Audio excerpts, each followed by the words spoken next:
जय श्री कृष्णा। राधे राधे जी। आज की कथा में आप सभी भक्तों का हार्दिक स्वागत है। भगवान श्री कृष्ण और श्रीमती राधा रानी की कृपा सदैव आप और आपके समस्त परिवार पर बनी रहे। और अब भगवान श्री हरि विष्णु का ध्यान करके आज की पावन कथा का प्रारंभ करते हैं। भीष्म जी ने कहा, हे ब्राह्मण, अब मैं तीर्थों का अद्भुत महात्म्य सुनना चाहता हूँ, जिसे सुनकर मनुष्य संसार बंधन से मुक्त हो जाता है। आप कृपा करके विस्तार के साथ उसका वर्णन करो। पुलस्त जी बोले कि हे राजन, ऐसे अनेकों पावन तीर्थ हैं जिनका नाम लेने मात्र से भी बड़े बड़े पातकों का नाश हो जाता है। तीर्थों का दर्शन करना, उसमें स्नान करना, वहां जाकर बार बार डुबकी लगाना तथा समस्त तीर्थों का स्मरण करना, ये मनोवांछित फल को देने वाले होते हैं। हे भीष्म, पर्वत, नदियां, क्षेत्र, आश्रम और मानस आदि सरोवर सभी तीर्थ कहे गए हैं, जिनमें तीर्थ यात्रा के उद्देश्य से जाने वाले पुरुष को पग पग पर अश्वमेघ आदि यज्ञों का फल होता है। इसमें तनिक भी संदेह नहीं है। भीष्म जी ने पूछा, हे द्विजश्रेष्ठ, मैं आपसे भगवान श्री विष्णु का चरित्र सुनना चाहता हूँ। सर्वसमर्थ एवं सर्वव्यापक श्री विष्णु ने यज्ञ पर्वत पर जाकर वहां अपने चरण रखकर किस दानव का दमन किया था? हे महामुने, ये सारी बातें मुझे बताइए। पुलस्त जी बोले कि हे वत्स, तुमने बड़ी उत्तम बात पूछी है। एकाग्रचित्त होकर सुनो। प्राचीन सतयुग की बात है। बलिष्ठ दानवों ने समूचे स्वर्ग पर अधिकार जमा लिया था। इंद्र सहित संपूर्ण देवताओं को जीतकर उनसे त्रिभुवन का राज्य छीन लिया था। उनमें बाष्कली नाम का जो दानव था, बहुत बलवान था, सबसे बड़ा बलवान था। उसने समस्त दानवों को यज्ञ का भोक्ता बना दिया। इससे इंद्र को बड़ा दुख हुआ। वे अपने जीवन से निराश हो चले।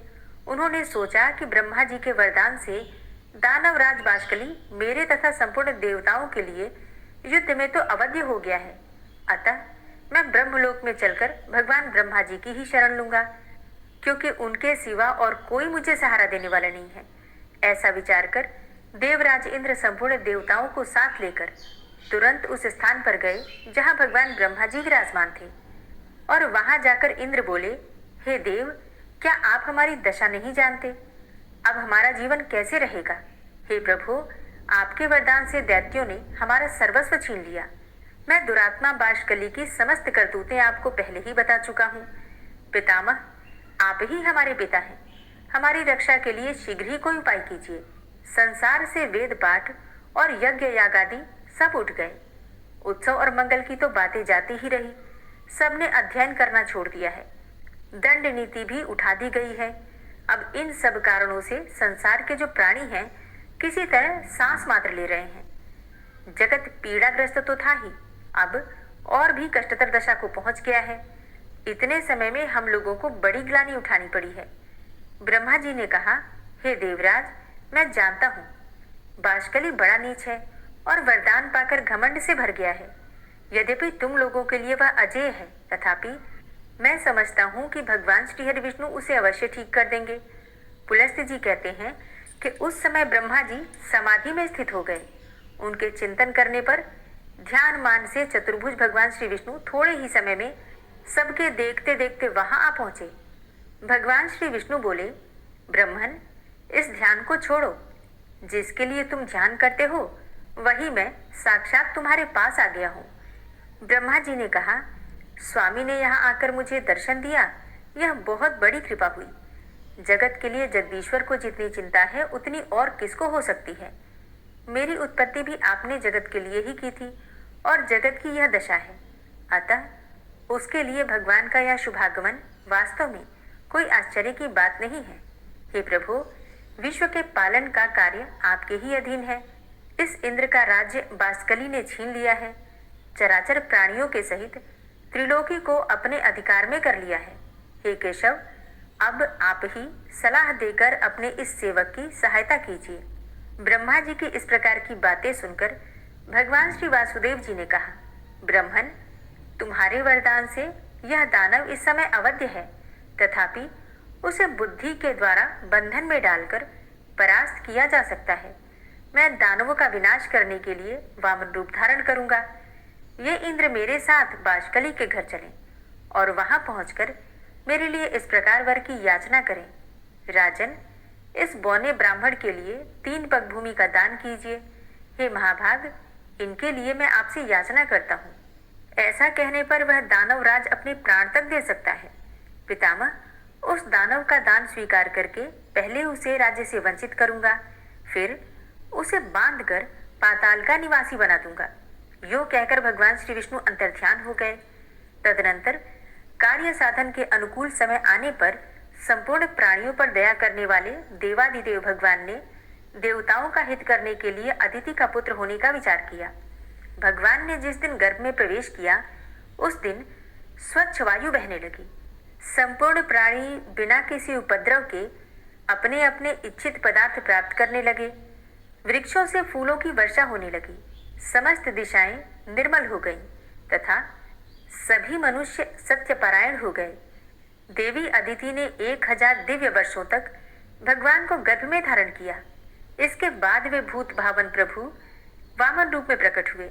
उनके अवतार लेते ही नदियों का जल स्वच्छ हो गया, वायु सुगंध बिखेरने लगी और उस तेजस्वी पुत्र के प्रकट होने से महर्षि कश्यप को भी बड़ा आनंद हुआ।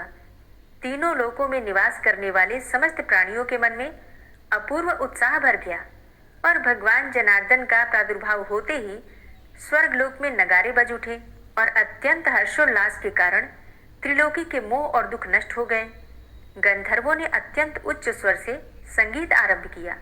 कोई ऊंचे स्वर से भगवान की जय जयकार करने लगे, कोई अत्यंत हर्ष में भरकर जोर जोर से गर्जना करते हुए बारंबार भगवान को साधुवाद देने लगे तथा कुछ लोग जन्म, भय, बुढ़ापा और मृत्यु से छुटकारा पाने के लिए उनका ध्यान करने लगे।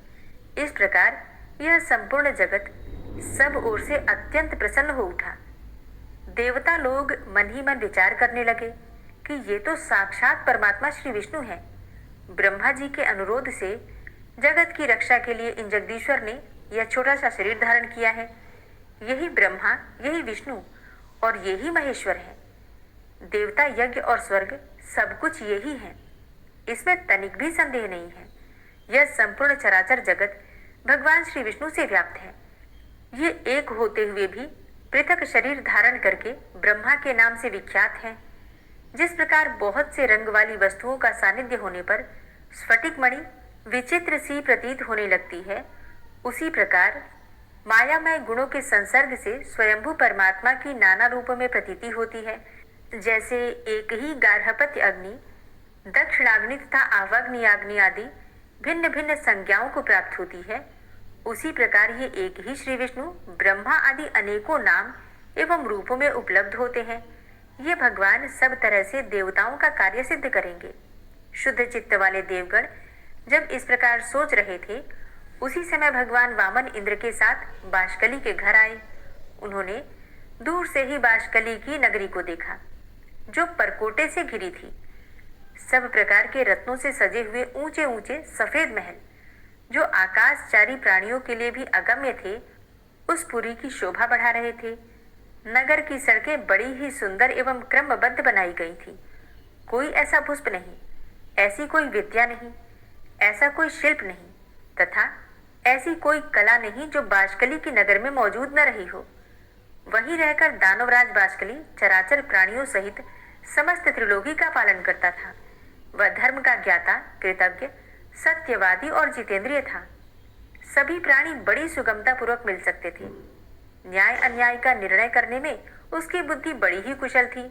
वह ब्राह्मणों का भक्त, शरणागतों का रक्षक तथा दीन और अनाथों पर दया करने वाला था। मंत्र शक्ति, प्रभु शक्ति और उत्साह शक्ति, इन तीनों शक्तियों से वह संपन्न था। संधि, विग्रह, यान, आसन, द्वैधी भाव और क्षमाश्रय, राजनीति के इन 6 गुणों का अवसर के अनुकूल उपयोग करने में उसका सदा उत्साह रहता था। वह सबसे मुस्कुराकर बात करता था। वेद और वेदांगों के तत्व का उसे पूर्ण ज्ञान था। वह यज्ञों का अनुष्ठान करने वाला, तपस्या परायण, उदार, सुशील, संयमी, प्राणियों की हिंसा से विरत, माननीय पुरुषों को आदर देने वाला, शुद्ध हृदय, प्रसन्न मुख, पूजनीय पुरुषों का भी पूजन करने वाला, संपूर्ण विषयों का ज्ञाता, दुर्दमनीय, सौभाग्यशाली, देखने में अत्यंत सुंदर, अन्न का बहुत बड़ा संग्रह रखने वाला, बड़ा धनी और बहुत बड़ा दानी था। वह धर्म, अर्थ और काम तीनों के साधन में संलग्न रहता था। बासकली त्रिलोकी का एक श्रेष्ठ पुरुष था और वह सदा अपनी नगरी में ही रहता था। उसमें देवता और दानवों के भी घमंड को चूर्ण करने की शक्ति थी। ऐसे गुणों से विभूषित होकर वह त्रिभुवन की समस्त प्रजा का पालन करता था। उस दानव राज्य के राज्य में कोई भी अधर्म नहीं होने पाता था। उसकी प्रजा में कोई भी ऐसा नहीं था जो दीन, रोगी, अल्पायु, दुखी, मूर्ख, कुरूप, दुर्भाग्यशाली और अपमानित हो। इंद्र को आते देखकर दानवों ने जाकर राजा बासकली से कहा, प्रभु, बड़े आश्चर्य की बात है कि आज इंद्र एक बौने ब्राह्मण के साथ अकेले ही आपकी पुरी में आ रहे हैं। इस समय हमारे लिए जो कर्तव्य हो उसे शीघ्र बताइए। उनकी बात सुनकर बासकली ने कहा, दानवों, इस नगर में देवराज को आदर के साथ लेकर आना चाहिए। वे आज हमारे पूजनीय अतिथि हैं। पुलस्त्य जी कहते हैं कि दानवराज बासकली दानवों से ऐसा कहकर फिर स्वयं इंद्र से मिलने के लिए अकेला ही राजमहल से बाहर निकल पड़ा और अपने शोभा संपन्न नगर की 7वीं ड्योढ़ी पर जा पहुंचा। इतने में ही उधर से भगवान वामन और इंद्र भी आ पहुंचे। दानवराज ने बड़े प्रेम से उनकी ओर देखा और प्रणाम करके अपने को कृतार्थ माना।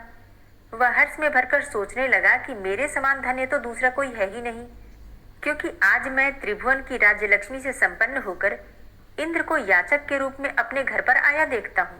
अब ये मुझसे कुछ याचना करेंगे। घर पर आए हुए इंद्र को मैं अपनी स्त्री, पुत्र, महल तथा अपने प्राण भी दे डालूंगा। फिर त्रिलोकी के राज्य की तो बात ही क्या है। यह सोचकर उसने सामने आकर इंद्र को अंक में भरकर बड़े आदर के साथ गले लगाया और अपने राजभवन के भीतर ले जाकर अर्घ्य तथा आचमनी आदि से उन दोनों का यत्नपूर्वक पूजन किया। इसके बाद बासकली बोला, इंद्र, आज मैं आपको अपने घर पर स्वयं आया हुआ देखता हूँ। इससे मेरा जन्म तो सफल हो गया, मेरे सभी मनोरथ पूर्ण हो गए। हे प्रभु, मेरे पास आपका किस प्रयोजन से आगमन हुआ है, मुझे सारी बातें बताइए। आपने यहाँ तक आने का कष्ट उठाया, इसे मैं बड़े आश्चर्य की बात समझता हूँ। इंद्र ने कहा कि बासकली, मैं जानता हूँ दानव वंश के श्रेष्ठ पुरुषों में तुम सबसे प्रधान हो और तुम्हारे घर पर मेरा आना ये तो कोई आश्चर्य की बात नहीं है। तुम्हारे घर पर आए हुए याचक कभी विमुख नहीं लौटते। तुम याचकों के लिए कल्प वृक्ष हो। तुम्हारे समान दाता कोई नहीं है। तुम प्रभा में सूर्य के समान हो, गंभीरता में सागर की समानता करते हो। क्षमाशीलता के कारण तुम्हारी पृथ्वी के साथ तुलना की जा सकती है। ये ब्राह्मण देवता वामन कश्यप जी के उत्तम कुल में उत्पन्न है। इन्होंने मुझसे 3 पग भूमि के लिए याचना की है, किंतु बासकले, मेरा तो त्रिभुवन का राज्य ही तुमने पराक्रम से छीन लिया है। अब मैं निराधार और निर्धन हूँ और इन्हें देने के लिए मेरे पास तो कोई भूमि ही नहीं है। इसलिए तुमसे याचना करता हूँ। याचक मैं नहीं, ये है। दानवेंद्र, यदि तुम्हें अभीष्ट हो तो इस वामन जी को 3 पग भूमि दे दो। बासकली ने कहा, देवेंद्र, आप भले पधारे, आपका कल्याण हो। जरा अपनी ओर तो देखिए, आप ही सबके परम आश्रय हैं। पितामह ब्रह्मा जी त्रिभुवन की रक्षा का भार आपके ऊपर डालकर सुख से बैठे हैं और ध्यान धारणा से युक्त होकर परम पद का चिंतन करते हैं। भगवान श्री विष्णु भी अनेकों संग्रामों से थक कर जगत की चिंता छोड़कर आपके ही भरोसे क्षीर सागर का आश्रय लेकर सुख की नींद सो रहे हैं।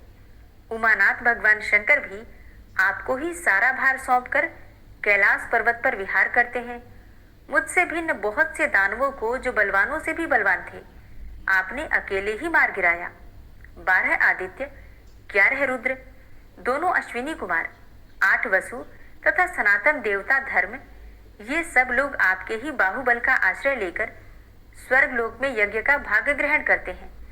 आपने उत्तम दक्षिणाओं से संपन्न 100 यज्ञों द्वारा भगवान का यजन किया है। वृत्र और नमूची आपके ही हाथ से मारे गए हैं। आपने ही पाक नामक दैत्य का दमन किया है। सर्वसमर्थ भगवान विष्णु ने आपकी ही आज्ञा से दैत्यराज हिरण्यकशिपु को अपनी जांघ पर बिठाकर मार डाला था। आप ऐरावत के मस्तक पर बैठकर वज्र हाथ में लिए जब संग्राम भूमि में आते हैं उस समय आपको देखते ही सब दानव भाग जाते हैं। पूर्व काल में आपने बड़े बड़े बलिष्ठ दानवों पर विजय पाई है। हे देवराज, आप ऐसे प्रभावशाली हैं, आपके सामने मेरी क्या गिनती हो सकती है। आपने मेरा उद्धार करने की इच्छा से ही यहाँ पर पदार्पण किया है। निस्संदेह मैं आपकी आज्ञा का पालन करूंगा। मैं निश्चय पूर्वक कहता हूँ, आपके लिए अपने प्राण भी दे दूंगा। हे देवेश्वर, आपने मुझसे इतनी सी भूमि की बात क्यों कही? यह स्त्री, पुत्र, गौवें तथा और जो कुछ भी धन मेरे पास है वह सब एवं त्रिलोकी का सारा राज्य इन ब्राह्मण देवता को दे दीजिए। आप ऐसा करके मुझ पर तथा मेरे पूर्वजों पर कृपा ही करेंगे, इसमें तनिक भी संशय नहीं है। क्योंकि भावी प्रजा कहेगी कि पूर्व काल में राजा बासकली ने अपने घर पर आए हुए इंद्र को त्रिलोकी का राज्य दे दिया था। आप ही क्यों, दूसरा भी कोई याचक यदि मेरे पास आए तो वह सदा ही मुझे अत्यंत प्रिय होगा। आप तो उन सब में मेरे लिए विशेष आदरणीय हैं। अतः आपको कुछ भी देने में मुझे कोई विचार नहीं करना है। परंतु देवराज, मुझे इस बात से बड़ी लज्जा हो रही है कि इन ब्राह्मण देवता की विशेष प्रार्थना करने पर आप मुझसे 3 पग ही भूमि मांग रहे हैं। मैं इन्हें अच्छे अच्छे गांव दे दूंगा और आपको स्वर्ग का राज्य अर्पण कर दूंगा। वामन जी को स्त्री और भूमि दोनों दान करूंगा। आप मुझ पर कृपा करके यह सब स्वीकार करें। पुलस्त्य जी कहते हैं कि हे राजन, दानवराज बासकली के ऐसा कहने पर उसके पुरोहित शुक्राचार्य ने उससे कहा, महाराज, तुम्हें उचित अनुचित का बिल्कुल ज्ञान नहीं है। किसको कब क्या देना चाहिए इस बात से तुम अनभिज्ञ हो। अतः मंत्रियों के साथ भली भांति विचार करके युक्तायुक्त का निर्णय करने के पश्चात तुम्हें कोई कार्य करना चाहिए। तुमने इंद्र सहित देवताओं को जीत कर त्रिलोकी का राज्य प्राप्त किया है। अपने वचन को पूरा करते ही तुम बंधन में पड़ जाओगे। हे राजन, यह जो वामन है इन्हें साक्षात भगवान विष्णु ही समझो। इनके लिए तुम्हें कुछ भी नहीं देना चाहिए, क्योंकि इन्होंने ही तो पहले तुम्हारे वंश का उच्छेद कराया है और आगे भी कराएंगे। इन्होंने माया से दानवों को परास्त किया है और माया से ही इस समय बौने ब्राह्मण का रूप बनाकर तुम्हें दर्शन दिया है। अतः अब बहुत कहने की आवश्यकता नहीं है। इन्हें कुछ न दो। 3 पग तो बहुत है। मक्खी के पैर के बराबर भी भूमि देना न स्वीकार करो। यदि मेरी बात नहीं मानोगे तो शीघ्र ही तुम्हारा नाश हो जाएगा। यह मैं तुम्हें सच्ची बात कह रहा हूँ। तब बाष्कली ने कहा कि गुरुदेव, मैंने तो धर्म की इच्छा से इन्हें सब कुछ देने की प्रतिज्ञा कर ली है। प्रतिज्ञा का पालन अवश्य करना चाहिए। यह सत्पुरुषों का सनातन धर्म है। यदि ये भगवान विष्णु हैं और मुझसे दान लेकर देवताओं को समृद्धिशाली बनाना चाहते हैं, तब तो मेरे समान धन्य दूसरा कोई नहीं होगा। ध्यान पारायण योगी निरंतर ध्यान करते रहने पर भी जिनका दर्शन जल्दी नहीं पाते, उन्होंने ही यदि मुझे दर्शन दिया है, तब तो इन देवेश्वर ने मुझे और भी धन्य बना दिया। जो लोग हाथ में जल और कुश लेकर दान करते हैं, वे भी मेरे दान से सनातन परमात्मा भगवान विष्णु प्रसन्न हो, इस वचन के कहने पर मोक्ष के भागी होते हैं। इस कार्य को निश्चित रूप से करने के लिए मेरा जो दृढ़ संकल्प हुआ है, उसमें तो आपका उपदेश ही कारण है। बचपन में आपने एक बार उपदेश दिया था, जिसे मैंने अच्छी तरह से अपने हृदय में धारण कर लिया था। वह उपदेश इस प्रकार था, शत्रु भी यदि घर पर आ जाए तो उसके लिए कोई भी वस्तु अदेय नहीं है। उसे कुछ भी देने से इनकार नहीं करना चाहिए। हे गुरुदेव, यही सोचकर मैंने इंद्र के लिए स्वर्ग का राज्य और वामन जी के लिए अपने प्राण तक दे डालने का निश्चय कर लिया है। अब जिस दान को देने में कुछ भी कष्ट नहीं होता, ऐसा दान तो संसार में सभी लोग देते हैं। यह सुनकर गुरुजी ने लज्जा से अपना मुंह नीचा कर लिया। तब बाष्कली ने इंद्र से कहा, देव, आपके मांगने पर मैं सारी पृथ्वी दे सकता हूँ। यदि इन्हें 3 ही पग भूमि देनी पड़ी तो यह मेरे लिए बड़ी लज्जा की बात होगी। इंद्र ने कहा, दानवराज, तुम्हारा कहना सत्य है, किंतु इन ब्राह्मण देवता ने मुझसे 3 ही पग भूमि की याचना की है। इनको इतनी ही भूमि की आवश्यकता है और मैंने भी इन्हीं के लिए तुमसे याचना की है। अतः इन्हें यही वर प्रदान करो। बाष्कली ने कहा, देवराज, आप वामन को मेरी ओर से 3 पग भूमि दे दीजिए और आप भी चिरकाल तक वहां सुख से निवास कीजिए। पुलस्त्य जी कहते हैं कि ऐसा कहकर बाष्कली ने हाथ में जल लेकर, साक्षात श्रीहरि मुझ पर प्रसन्न हो, ऐसा कहते हुए वामन जी को 3 पग भूमि दे दी। अब दानवराज के दान करते ही श्री हरि ने वामन रूप त्याग दिया और देवताओं का हित करने की इच्छा से संपूर्ण लोकों को नाप लिया। वे यज्ञ पर्वत पर पहुंचकर उत्तर की ओर मुंह करके खड़े हो गए। उस समय दानव लोग भगवान के बाएं चरण के नीचे आ गया। तब जगदीश्वर ने पहला पग सूर्यलोक में रखा और दूसरा ध्रुवलोक में।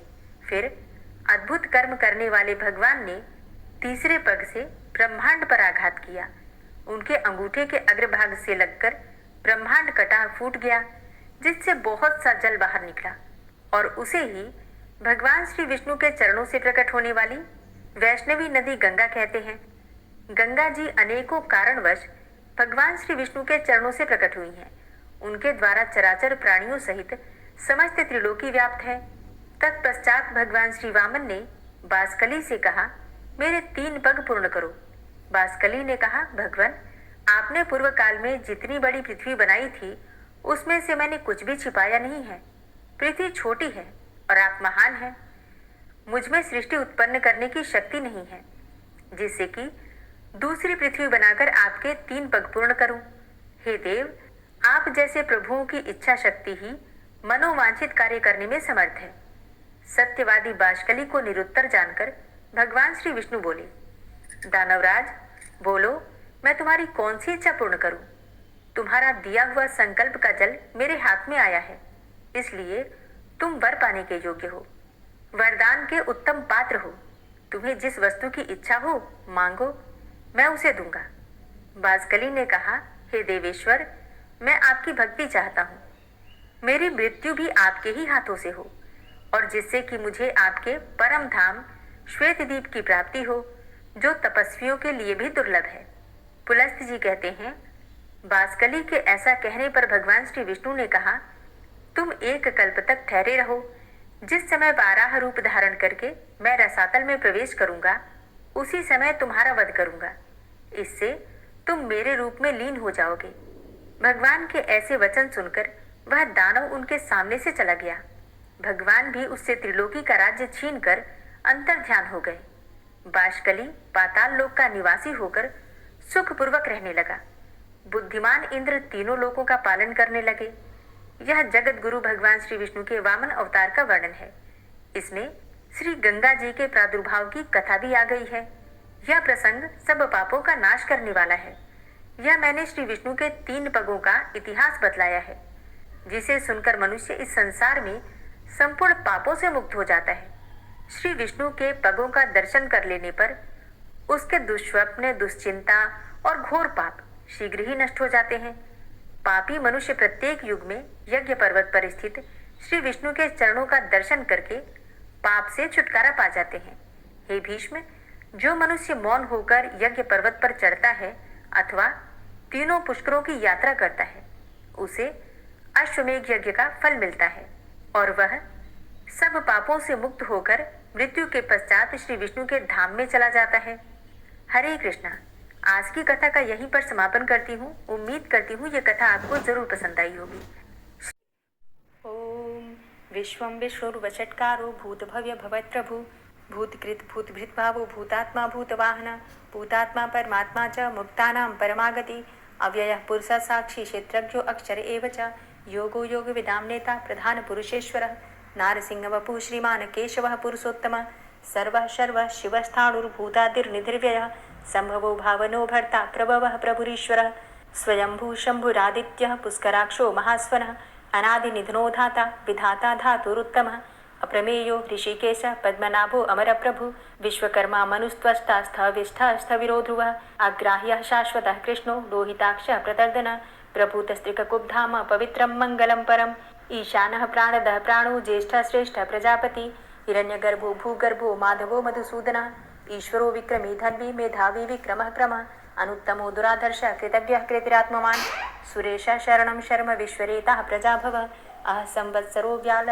प्रत्ययः सर्वदर्शनः अजः सर्वेश्वर सिद्ध सिद्धे सर्वादिर्च्युतः वृषाकपिर्मेयात्मा सर्वयोग विनिश्रितः वसुर्वसुमना सत्य समात्मा संमितः समः अमोघ पुंडरीकाक्षो वृषकर्मा वृषाकृतिः रुद्रो बहुशिरा बभ्रुर्विश्वयोनिः शुचिश्रवा अमृतः शाश्वतस्थाणुर्वरारोहो महातपः सर्वगः सर्वविद्भानुर्विश्वक्सेनो जनार्दनः वेदो वेदविद्व्यङ्गो वेदांगो वेदवित्कविः लोकाध्यक्ष सुराध्यक्षो धर्माध्यक्ष कृताकृत चतुरात्मा चतुर्व्यूहश्चतुर्द्रष्टश्चतुर्भुजा भ्राजिष्णुर्भोजनं भोक्ता सहिष्णुर्जगदाति च अनघो विजयो जेता विश्वयोनिः पुनर्वसु उपेन्द्रो वामनः प्रांशुर्मोघः शुचिरुर्जिता अतीन्द्रः संग्रहः सर्गो धृतात्मा नियमो यमः वेद्यो वैद्यः सदा योगी वीरः माधवो मधु अतीन्द्रियो महामायो महोत्साहो महाबलः महाबुद्धिर्महावीर्यो महाशक्तिर्महाद्युति अनिर्देश्य वपुः श्रीमान् मेयात्मा महाधृतिर् महिश्वासो महिभर्ता श्रीनिवास सतां गति अनिरुद्ध सुरानंदो गोविंदो गोविंदांपति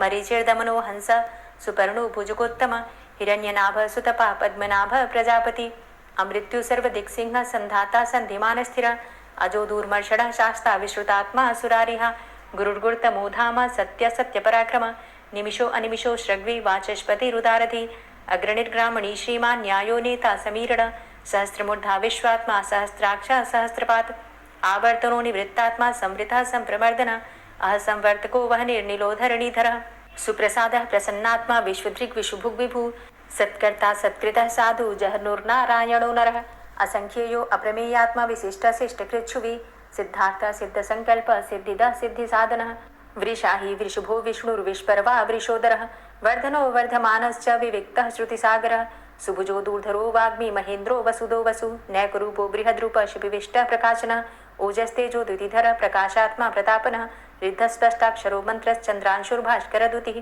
अमृतांशुद्भवो भानु शशबिन्दुः सुरेश्वरः औषधं जगतः सेतु सत्यधर्मपराक्रमः भूतभव्य भवन्नाथ पवनः पावनो नलः कामः कामकृत्कान्तः कामः कामप्रदः प्रभु युगादिकृद्युगावर्तो नैकमायो महाशनः अदृश्यो अव्यक्तरूपश्च सहस्रजितनन्तजिते इष्टो अविशिष्ट शिष्टेष्ट शिखण्डी नहुसो वृष क्रोधः क्रोधकृत्कर्ता विश्वबाहुर्महीधरः अच्युतः प्रतितः प्राणः प्राणदो वासवानुजः अपां निधिर्धिष्ठानं प्रमत्तः प्रतिष्ठितः स्कन्दः स्कन्दधरो धूर्यो वरदो वायुवाहनः वासुदेवो बृहद्भानुरादिदेवः पुरन्दरः अशोकस्तारणस्तारः शूरः सौरिर्जनेश्वरः अनुकूलः शतावर्त पद्मी पद्मनिभेक्षणः पद्मनाभो अरविन्दाक्ष पद्मगर्भ शरीरभृत् महर्धिरिद्धो वृद्धात्मा महाक्षो गरुडध्वजः अतुलः शर्भो भीमो समयज्ञो हविर्हरि सर्वलक्षणलक्षण्यो लक्ष्मीवान् समितिञ्जय वीक्षरो रोहितो मार्गो हेतुर्दामोदरः सः महीधरो महाभागो वेगवान् मिताशन उद्भवः शोभणो देव श्रीगर्भ परमेश्वर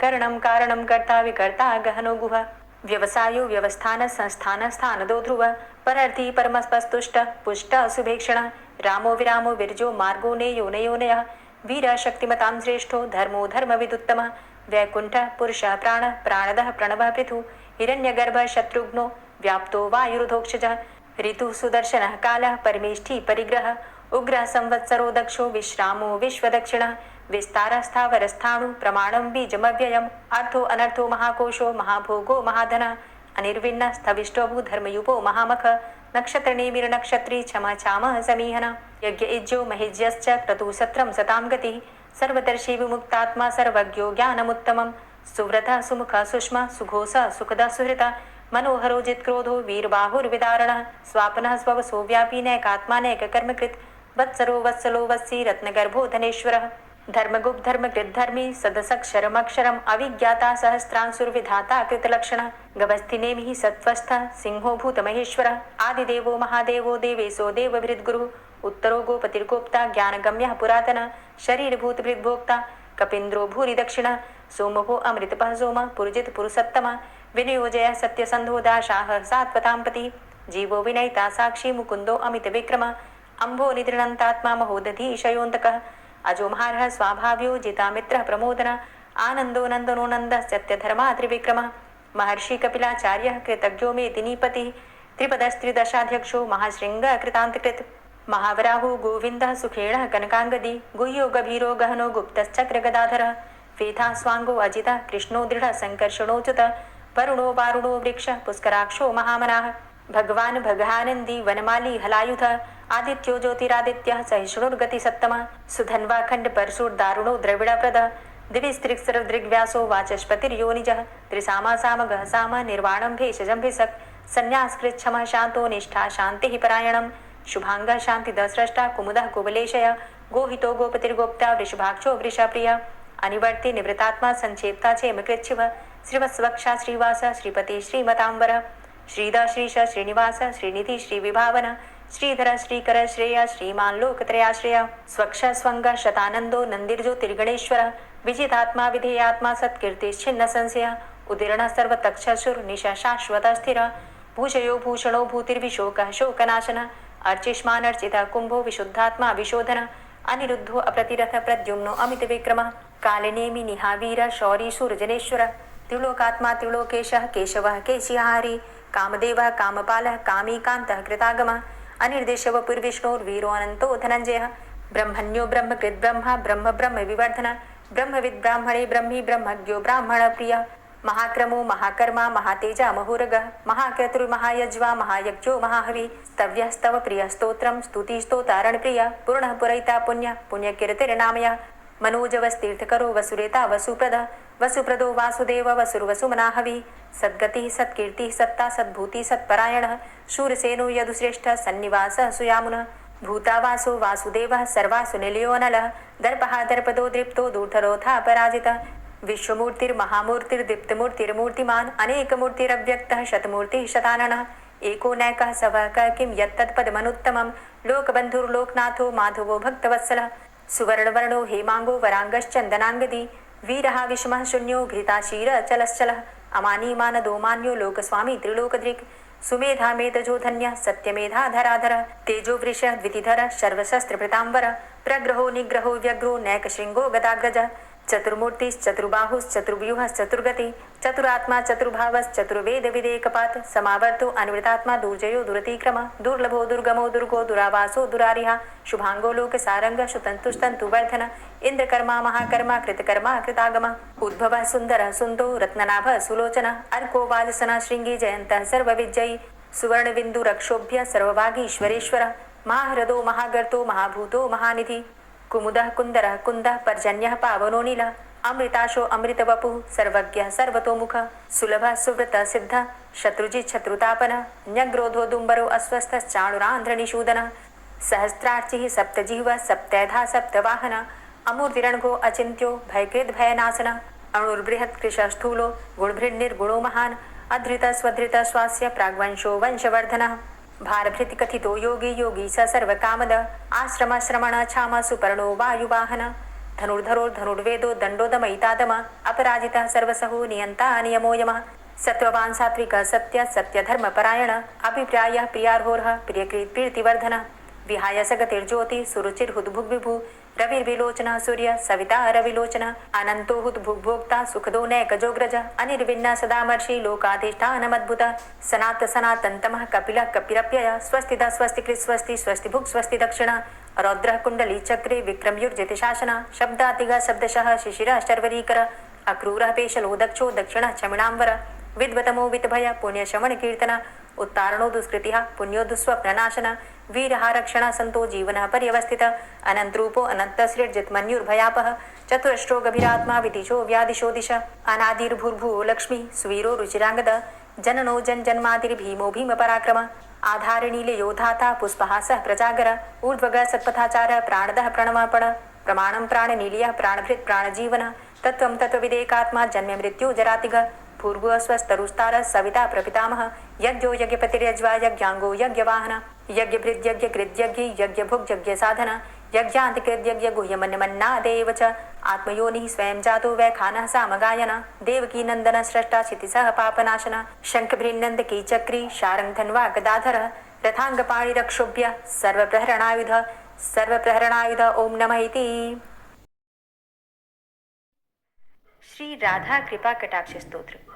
मुनीन्द्र वृंद वंदिते त्रिलोक शोक हारिणी प्रसन्न वक्त्र पंकजे निकुंज भूविलासिनी व्रजेन्द्र भानुनंदिनी व्रजेन्द्र सूनु संगते कदा करिष्यसि मां कृपा कटाक्ष भाजनम् अशोक वृक्ष वल्लरी वितान मंडप स्थिते प्रवाल बाल पल्लव प्रभारुणान्ध्रि कोमले वराभय स्फुरत्करे प्रभूत संपदालये कदा करिष्यसि मां कृपाकटाक्षभाजनम् अनङ्गरङ्गमङ्गलं प्रसङ्गभङ्गुरं भ्रुवां सविभ्रमं ससम्भ्रमं दृगन्तबाणपातने निरन्तरं वशीकृतप्रतीतनन्दनन्दने कदा करिष्यसि मां कृपाकटाक्षभाजनम् तडित्सुवर्णचम्पकप्रदीप्तगौरविग्रहे मुखप्रभापरास्तकोटिसारदेन्दुमण्डले विचित्रचित्रसञ्चरच्चकोरशावलोचने कदा करिष्यसि मां कृपाकटाक्षभाजनम् मदोन्मदादियौवने प्रमोदमानमण्डिते प्रियानुरागरञ्जिते कलाविलासपण्डिते अनन्यधन्यकुञ्जराज्यकामकेलिकोविदे कदा करिष्यसि मां कृपाकटाक्षभाजनम् अशेषहावभावधीरहीरहारभूषिते प्रभूतशातकुम्भकुम्भकुम्भिकुम्भसुस्तनि प्रशस्तमन्दहास्यचूर्णपूर्णसौख्यसागरे कदा करिष्यसि मां कृपाकटाक्षभाजनम्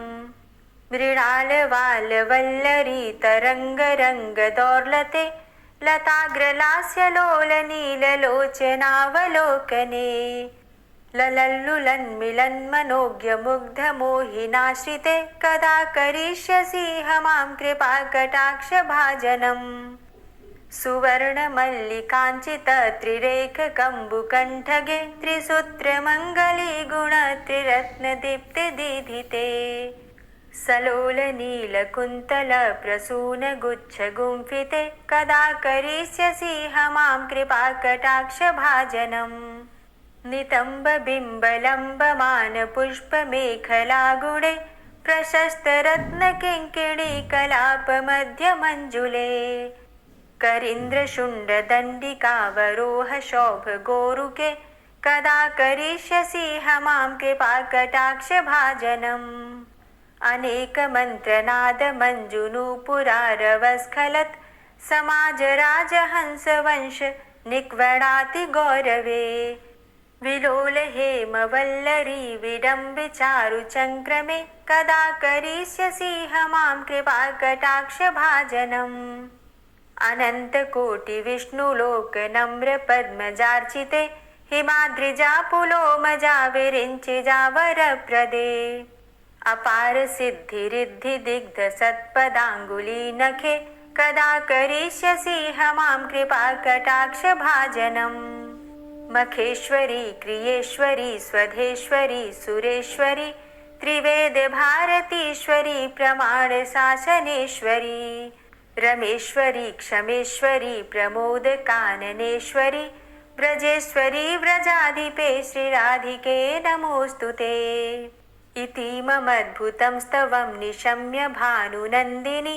करोतु सन्ततं जनं कृपाकटाक्षभाजनम् भवेत्तदैव सञ्चितत्रिरूपकर्मनाशनं लभेत्तदा ब्रजेन्द्रसूनुमण्डलप्रवेशनम् जय जय श्री राधे, जय जय श्री राधे।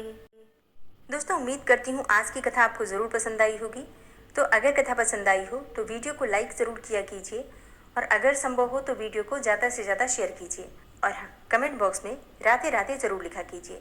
और जो भक्त इस चैनल पर पहली बार आए हैं, अभी तक आपने चैनल को सब्सक्राइब नहीं किया है, तो आज की वीडियो अगर आपको अच्छी लगे तो चैनल को सब्सक्राइब करके बेल आइकन को ज़रूर प्रेस कर लीजिए। इससे ये होगा कि इस चैनल पर जो भी नई वीडियो अपलोड होंगी उनकी नोटिफिकेशन आपको सही समय पर प्राप्त होगी। मिलती हूँ मैं आपसे अगली वीडियो में, तब तक के लिए जय श्री राधे।